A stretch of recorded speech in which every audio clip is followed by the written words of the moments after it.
Bom, gente, vamos iniciar então o nosso debate com algumas perguntas feitas através dos métodos que nós vimos sendo apresentados através de seminários nas aulas anteriores. E nós vamos abordar aqui, e o que eu quero saber de vocês é qual a parte positiva de cada método e em quais momentos vocês acham que eles precisam e podem ser usados e até onde vai a produtividade de cada um.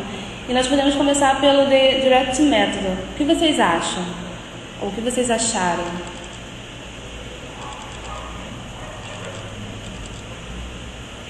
Bem, eu achei que o método de respostas assim, longas, eu acho que é bom, a gente sempre aprende desse jeito, né? Todo mundo aprende dessa maneira. Mas responder assim, completo, assim, acho que ninguém faz isso de verdade, sabe? Como aquele negócio do What's your name? Que a gente falou. My name is, ninguém fala my name is, normalmente, assim. Eu acho que é meio estranho. Eu concordo com a Tisa. E assim, talvez isso se encaixe com iniciantes, por estarem começando a entender como funciona a língua. Mas mesmo assim ele não é muito usado porque no dia a dia não usamos esse modo de falar longo. A gente procura falar sempre o menor possível de palavras, se comunicar o mais rápido possível. Então é muito usado. Eu acho interessante, até mesmo que é importante a gente saber o que é o correto. Mas também é interessante saber que a gente não vai estar usando aquilo ali daquela forma como está escrito ali, daquela forma tão completa. Então, eu acho que tem positivo você saber a forma correta, mas você tem que deixar o aluno ou a pessoa que for saber como utilizá-lo, mesmo que ele seja, sei lá, consciente, como pessoal, abreviando, mas de forma correta e usual. Eu acho que não necessariamente a gente precise reproduzir da mesma forma como ensinado, mas eu acho mais interessante também, como você disse, para iniciante. Iniciante você saber a forma como ela é apresentada ali na origem. Porque assim, quando você exercita a parte toda, por exemplo, essa questão do what's your name? My name is blá blá blá. Essa é uma questão que você não usa no dia a dia, mas só que é uma coisa. Pessoal, qual o pior problema que vocês enfrentam no aprendizado da língua inglesa? Ou qual o maior bloqueio? Que assunto que assusta mais? E o que vocês acham que poderia melhorar nessa área? Então, para mim, eu acho que a maior dificuldade mais em relação à sala de aula, é o medo que a gente tem de se expor, o medo de você falar algo e as pessoas voltam a julgar você, o medo de você, às vezes, por exemplo, o professor vai falar alguma coisa, fazer uma pergunta em geral.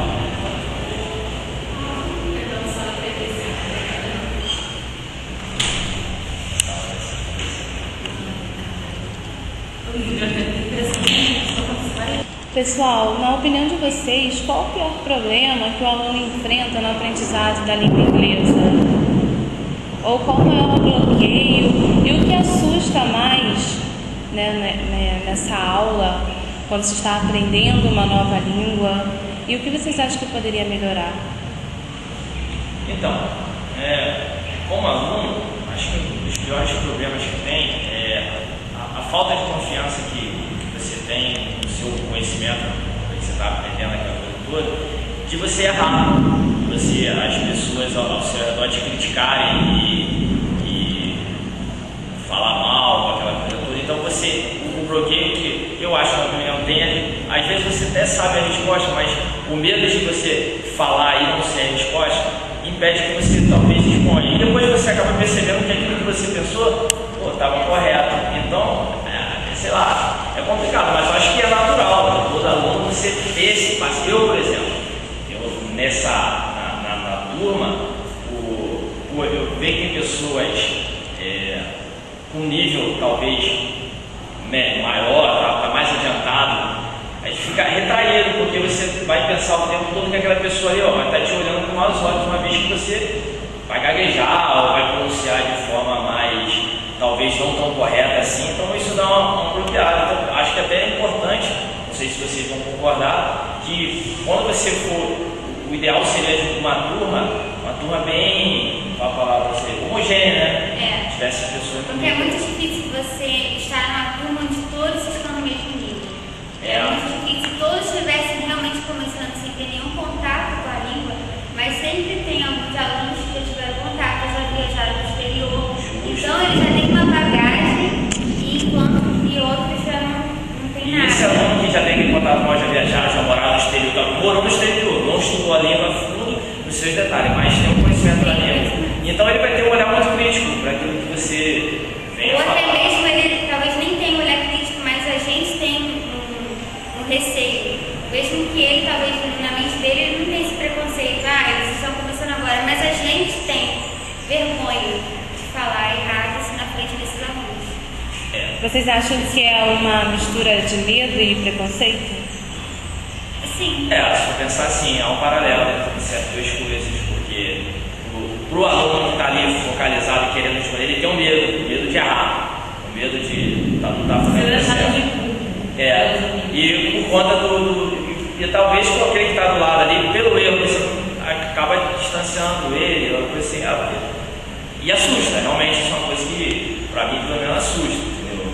É diferente de você falar um bom português, que você domina a língua, você vai falando, desde que falte uma palavra, você consegue substituir por outra palavra naquele mesmo momento, é rápido o pensamento. No inglês, caraca, você fica procurando e agora, eu não sei o que eu falo. Entendeu? Então, é difícil, mas a gente tem que estar superando isso, né? Por isso que o papel do professor é importante nesse momento, mostrar para ele que o erro ele pode ser proveitoso para você aprender. Isso. O professor talvez naquela falta de aquela percebeu que ele está querendo falar isso, no contexto ele ajuda naquela palavra que está faltando, poxa, de uma forma bem natural e deixando à vontade para poder o aluno se expressar.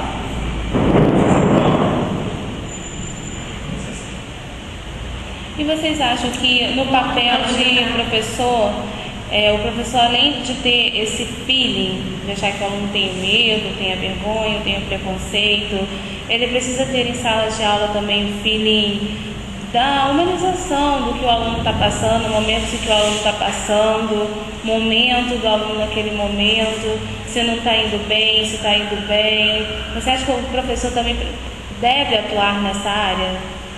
Acho que o tempo todo, acho que o professor tem essa função, né, de identificar o que possa estar ocorrendo com aquele aluno, talvez que, como por exemplo, tem uma turma que começou no mesmo período e a turma toda está avançando, aquele um ou dois alunos ali não conseguem avançar da mesma forma. Ele tem que estar sempre atento ao que pode estar acontecendo para aquele aluno não está conseguindo acompanhar a turma. Qual o problema familiar? Dando uma proposta de uma outra coisa que ele possa fazer para acrescentar, para ajudar. Porque nem todo mundo vai ter o mesmo desempenho. Talvez precise de mais atenção. E nem sempre o professor naquele tempo ali, ele tem como dar essa atenção específica. E o que vocês acharam, né, do método da Suggestopedia? Eu achei muito interessante, porque ele vai trabalhar com a criatividade do aluno e ele vai poder interagir com os alunos. Então, assim, você faz uma pergunta, você vai escolher o que você vai perguntar de acordo com o seu conhecimento. Então, você não precisa se preocupar em fazer nada muito elaborado. Você vai fazer uma pergunta simples naquilo que você conhece. E, por outra parte, o aluno for responder, ele vai ficar à vontade porque ele não precisa se expor. Eu acho que o positivo do método é que o aluno fica à vontade para falar aquilo que ele sabe, dentro do vocabulário que ele adquiriu até aquele dado momento, né? Não ficar forçando muito, né? Pela subjetividade do método, pelo que a gente viu, né?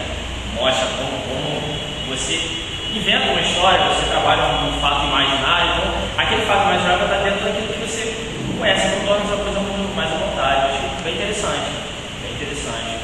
Ficar preso a algo que o professor venha limitar, entendeu? Deixa a organização fluir. Então, bem interessante. Entendi. Em relação ao Community Language Learning, o que vocês acharam? Interessante o método?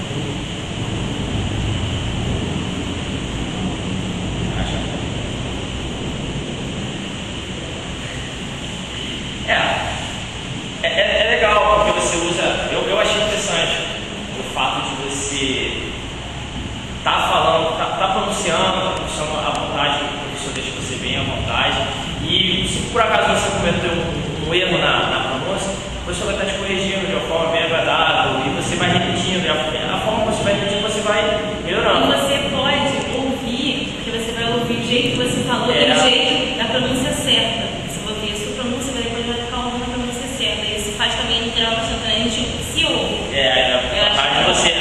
Às vezes você acha que você está falando correto, quando na verdade não. E pelo fato de estar sendo gravado, você está escutando você falar. E pelo fato do professor também ficar falando, você tem que ficar falando, vai te na hora do professor, você vai memorizando. Repetindo. É quase uma lavagem cerebral positiva, né? Você acaba de tanto escutar a pronúncia ali, você acaba, poxa, aprendi. É isso aí. Vocês não acham assim um pouco esse repetitivo de ou você fala, o professor grava, você escuta de novo, se você falou errado, o professor repete, você fala, ele grava, você escuta? Eu não acho não, porque isso vai depender de cada aluno. Por exemplo, se o aluno ele pegar isso mais rápido, ele não vai precisar ficar ouvindo várias vezes. Mas o lado positivo para aquele aluno que tem mais dificuldade, ele vai ter mais chances de aprender. Mas o seu repetitivo torna-se chato, realmente. Em dado momento ele acaba sendo chato. Mas a chatice, às vezes, se você for trazer ela do lado bom da coisa, ela acaba se tornando tão chato, tão massificante, que você fixa. E talvez aquela pessoa que esteja do teu lado, que também tem aquela mesma curva, a dificuldade ela consegue pegar também. Quando você vê repetiu, ela vê que. Quer ver, que nem no último método que ele falou. Repete pra gente o último método que você perguntou. Desse jeito do vídeo. É uma palavra muito difícil, então. Exatamente. Ficar repetindo até você vai repetindo, e até agora a gente vem sabendo até que a dificuldade. A partir do momento que você fala ela com mais frequência, é como uma leitura, né? Você não tem contato com aquela palavra, coisa e tal, aí você procura saber daquela palavra. Então, a partir do momento que você tem muito contato com ela, ela torna-se natural. Então é interessante sim. É claro que ela não tem que ficar fixo a esse método. Para algumas palavras, para alguns momentos, mas vejo um lado muito positivo, na minha opinião. E como vocês agiriam, então, se de repente você fosse aplicar, hoje vamos fazer uma aula diferente, vocês vão ouvir a pronúncia e vão acertar, e vão ficar repetindo a pronúncia até que vocês pronunciem corretamente. Vamos supor que a maioria dos alunos, ao repetir, repetiram corretamente, ouviram, o professor aprovou e não precisou mais repetir. E um aluno da classe ficou ali, agarrado, repetindo. O professor falava, ele repetia e não acertava. O professor falava, ele repetia e não acertava. Não pode causar um pouco de preconceito? Eu acho que isso teria que ser individual. Eu não entendo isso como sendo em grupo. Porque, como eu falei, às vezes o aluno, ele consegue pegar o modo certo de você falar muito rápido. E o outro não.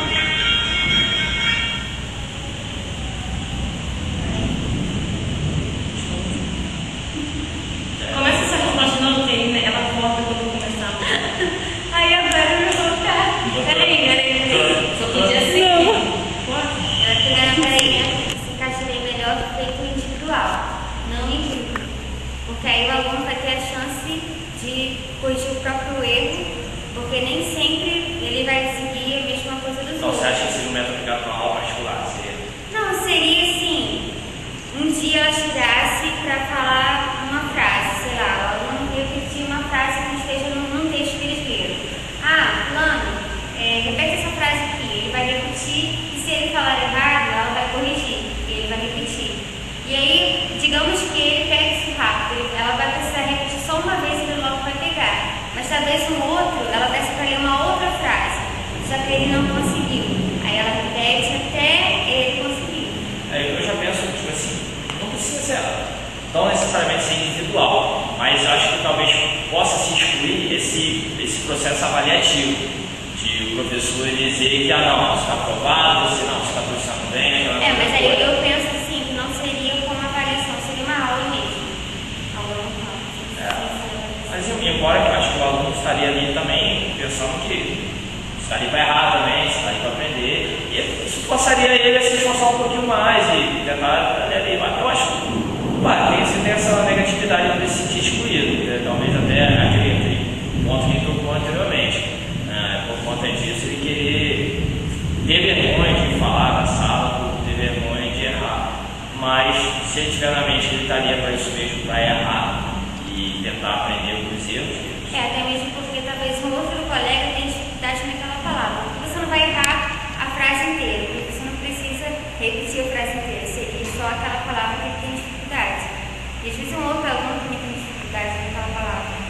Mas eu acho que é uma boa metodologia para você aprender a pronúncia.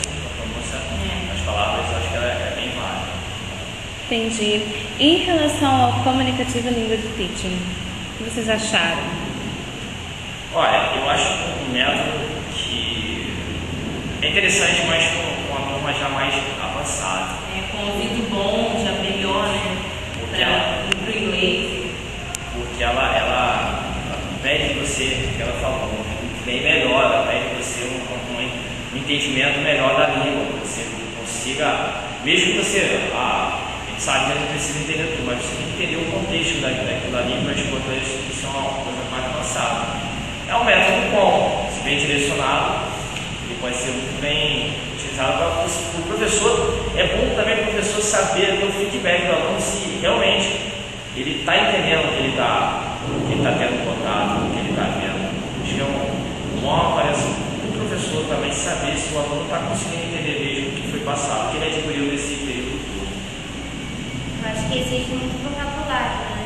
Também. Talvez nem tanto na parte escrita, porque se for um grupo, ele pode pedir ajuda a algum colega. Por exemplo, se for para ler um texto e eles escreverem o que eles acharam daquele texto, faz parte desse método também. Mas aí, como é um grupo, então tem outros colegas para ajudar uma palavra ou outra que não conheça. Mas o vídeo, a música, como é mais individual, talvez o aluno se sinta pior, assim, se ele não entender. Entendi. E vamos supor, gente, vocês, formados, professores, deram aulas de inglês durante todo o ano letivo. No final do ano, vocês levariam um método desse e aplicariam em sala de aula com o aluno de vocês? Sim, alguns. E no que for, que for extraído de positivo do método. Todo método, todos eles, cada um tem sua parte. Não, digo desse específico, do Communicative Language Teaching. Você passar o vídeo, eles teriam que entender, interpretar o que está acontecendo naquele vídeo, até mesmo uma música. Você acharia os alunos aptos a isso no final de um ano letivo, numa escola pública? Depende do nível de aprendizagem do Depende se aluno. for escola ou se for curso também, né? Porque se for escola, dependendo da série, o aluno não tem como fazer esse tipo de avaliação com o aluno. Mas se for curso e o aluno estiver já intermediário, nível intermediário, não teria problema. Então vocês acham um método bom para curso? Melhor, né? Se encaixa melhor. Isso, pelo fato de o curso ser o foco ser inglês. E no colégio não, o aluno ele não foca no inglês. Só aqueles que gostam, então eles vão se dedicar mais. Mas no colégio é aquela coisa mais geral, não começa Entendi. Bom, para finalizar, o que vocês acharam do Total Physical Response, um método apresentado por nós mesmos, e o que vocês tiraram desse método, o que vocês acharam? De bom, de positivo, de negativo, funciona, não funciona? Então, assim como o método anterior é mais voltado para o pessoal mais avançado, o Total Physical Response, eu acho que é muito para iniciante mesmo, porque ele é um bom método para você, porque o aluno se identifica porque ele fica preso somente ao que o professor está falando. E esse método é bom para o aluno gravar comando, né? Gravar ações. Né? Mas eu acho que eu acho que é só para as ações mesmo, né? Mas também não pode ser toda vez e tal, porque senão também vai enjoar. Vai ter vezes que o aluno não vai estar afim, não vai estar assim tão motivado. Eles ficam presos à sala de aula e o que tem contido na sala de aula, o espaço que tem na sala de aula. Ele não tem amplitude, você não tem como demonstrar através de comandos algo muito externo. É bom para ir no automático. Certos comandos básicos vão no automático. É bom para isso. Os básicos iniciais ele é válido. Para iniciante é muito básico, mas ele é muito. Não, assim, se ele for aquela questão da vergonha, ele não vai ter esse problema. Porque como são comandos, então ele vai repetir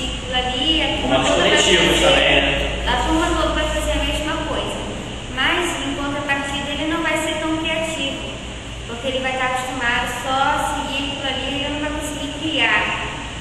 Isso não vai ajudá-lo tanto a ser criativo, a criar outra estrutura que não seja aquela estrutura ali do comando. Eu acho que esse é o ponto negativo. Se for assim, se o professor escolher usar esse método sempre, o aluno que já tiver já intermediário, avançado, talvez não seja muito bom. Vai ser chato. Então, porque ele já sabe, né? O foco para o intermediário e avançado é outra coisa, não é mais essas coisas básicas. Né? Isso aí é só para o básico mesmo. Entendi. E também acredito eu para aprender coisas específicas, porque como que você vai fazer com que o aluno aprenda verbos, adjetivos, advérbios com esse método? Não dá. É mais para ação mesmo, para ação.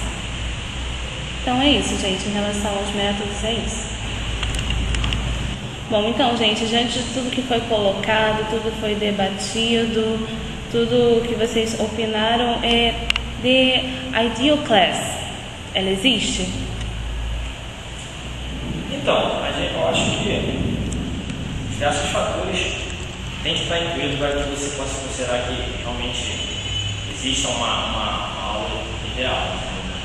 Todos esses métodos têm seus prós e seus contras. Então, acho que o professor tem que estar atento ali para tudo de bom que tem nos seus métodos e ser utilizado em diversos momentos do curso. E não ficar preso somente a um, porque a ideal deve ser a junção de todas as partes positivas dos métodos que foram expostos, a observação do professor, sempre atento aos detalhes, os alunos possam estar tendo dificuldade de um lado, do outro, as atividades sendo exercícios de fácil compreensão do aluno, para que ele se sinta também sucesso e que está tendo sucesso no aprendizado.